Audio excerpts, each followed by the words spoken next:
My name is Steve Shortliff. I live in Pennacook, New Hampshire, and I served in the U.S. Army from November of 1966 to November of 1969. My name is Jeff Ballard. I live in Brookfield, New Hampshire, and I've been a member of the Army National Guard pretty much since the time I was 17 years old. In 2010, I had the opportunity to serve in Afghanistan. What I think happened to a lot of us who served in Vietnam, we haven't forgotten our past and the way that those from Vietnam never got really the help and the treatment they needed.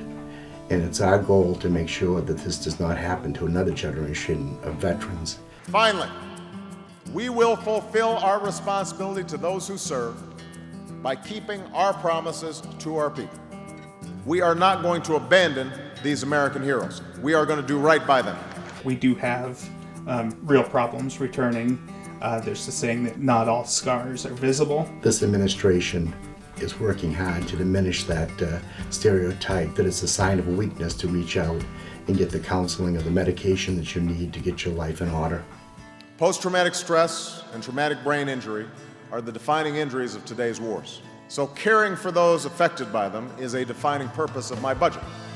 Billions of dollars more for treatment of mental health and more mobile and rural clinics to reach veterans back home. So I think that's been the biggest change with the Obama administration, rather than having to wait 10 or 15 years to realize that we're coming home from war with these problems. We're realizing before we even come home, yes, you win the war, but then you take care of your guys and you meet your obligations to the veterans. This administration has reached out in partnership with various hospitals, including Concord Hospital here and Dartmouth and others, to provide local eye service for our veterans to save them those long trips. And again, it's another way of honoring their service. You see an emphasis placed on military families, like the First Lady has done.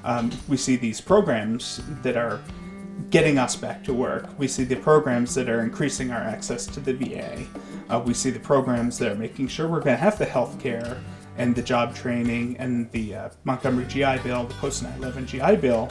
Those are all Democratic ideas. They come from the President and the First Lady.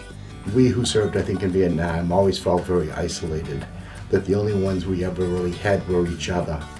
And even today, when I meet a veteran from Vietnam for the first time, either he or I or she will always say to each other, "Welcome home," because we felt nobody else ever did welcome us home. I compare that to the way this administration has reached out to our men and women in the armed forces, their families and veterans, to say, once you enlist in the military, from that date of enlistment, your country and your government will be there for you.